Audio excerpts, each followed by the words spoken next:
Hello and welcome to Kripple Kween, my blog all about drag, disability and everything that goes alongside it.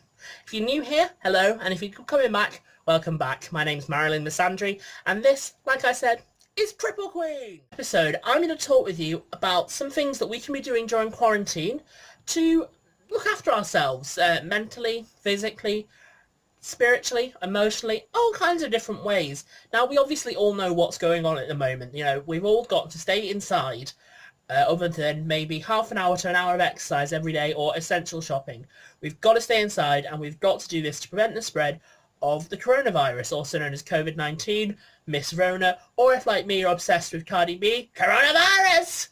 But obviously spending most of your day cooped up inside with not a lot to do isn't the greatest thing for your mental health. I know, especially for me, it's been a really difficult couple of weeks getting used to this as my new reality. So I thought I'd share some things that I'm doing with you guys and just maybe give you some advice about what there is that we can all be doing to look after ourselves in this time. The thing that I just want to say before we start is a lot of people at the moment are talking about how this is a great time to do your hobbies, to do that task you've always wanted to do, to finish that painting, to do that art project, to do that film, to start that business, to begin your political career, whatever. And I just want to start by saying that it's completely all right if your reaction to this crisis is just to do nothing.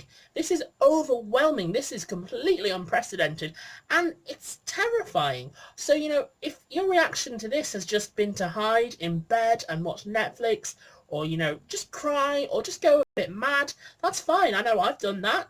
It's taken me nearly 2 weeks just to even want to get in drag again. It's completely okay to not be okay with what's going on. You know, you don't have to throw yourself into new things. You don't have to throw yourself into these great big projects. Your feelings matter and they are valid and it's okay. Similarly, it's absolutely fine to be grieving for things that you've lost out on because of this virus. I know for me personally, all the amazing parties, events, nights that I'd normally be working at or doing my art at are gone. And it's absolutely fine to be devastated by that. A lot of people will try and tell you, you know, oh, there's a crisis on outside, why should you listen to... No, it's okay. Again, your feelings on this are absolutely valid, and it's absolutely fine to mourn that you've lost things, and it's absolutely fine to mourn that things aren't going to happen. But one thing that I'm really focusing on at the minute, and that's really helping me, is I'm thinking about everything that I do still have. I've still got a family, I've still got a roof over my head, and I've still got a community online. Now again, you don't have to think like that. I'm not saying this video is the only way to deal with these things, but that's something that I'm really holding on to. There are still things that we have, and those things that we have, maybe now is the time to be even more grateful. Now here are some more practical things that I would suggest that I've been doing to stop myself getting even more mad in quarantine. Getting up out of bed in the morning. Now, it's so tempting to just want to spend that whole day in bed with that cover wrapped around me, absolutely cut off from the world, despairing. Now, I'm not saying, again, this isn't for everyone, but for me personally, I know that if I can get up out of bed in the morning, go and make a cup of coffee, have my coffee, and get up, I can pretty much face whatever that day is going to give me. Now, there will be days during this where I can't do that, and that's fine. There'll be days where I won't be able to get out of bed and won't make that coffee, and it'll be the end of the world.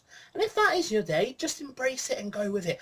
But for me, I know if I can just get up, just get that coffee in me, I can probably face it. Another thing that I'm doing that's really helpful is making everyday things really luxurious for myself. So I know if I need to get up and have that coffee, I'm going to make a bit of a fancier coffee. You know, if there was ever a time to go and buy that expensive coffee that you want to treat yourself with, now's the time to do it. Opulence is self-care. Similarly, I know if I need to get up and make sure that I have a wash and everything like that, I'm going to use that lovely bougie bath bomb I got at Christmas. I'm going to have that glass of wine with dinner that I've been saving. I'm going to have that bit of chocolate. Now, more than ever, is the time to embrace self-care in its most luxurious forms. Now, obviously, bath bombs, chocolate, candles and wine, they aren't for everybody, and everyone's idea of self-care is different. But for me, I just find a little bit of indulgence now and then. Well, a bit more than now and then at the minute, but a bit of indulgence really, really helps me out with this. Now, I know I started this video as well by saying that it's okay to not be able to do these big projects. It's okay not to want to or anything like that. But I will say, if you are someone like that, now is a really good time to find some really fun projects, or maybe look at something that you used to do you don't quite do anymore. So for example, I've taken up drawing and painting again, which I've not done in years, and I'm absolutely loving it. I'm also taking this time to do stuff like learning to style wigs and sewing. Stuff where you've got a tangible goal that you'll see something from at the end is really helping me at the moment.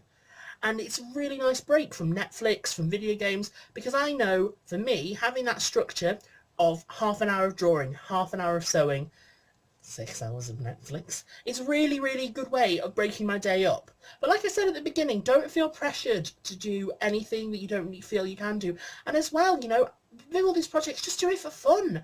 I'm not expecting to be able to sew like a master, but I know for me, having an hour of sewing and crafts, it's just fun, and it's a really nice way to distract myself from everything that is going. Last big tip is this. It's about staying in touch with the people that you love and care about. Now, I'm really lucky that this coronavirus crisis has happened in the age of social media and technology as it is. For me personally, I'm not isolating with my family. I'm having to isolate in a city away from them, and it's difficult. I'm not going to lie. That's the hardest part of it. But every night, what am I doing? I'm Zooming with my mum, I'm video chatting with my family, and it's really, really helping to make this better. To be honest, I've probably spoken to my mum more in the last 2 weeks than I did in the last month. And it's just a case of looking into the ways that we still have to communicate with each other. Schedule a hangout with your friends on Zoom or house party. You know, there are loads of stuff like quiz nights going on, there are DJ sets on Zoom and stuff. We have the technology to stay in touch with people, and similarly, you know, reach out.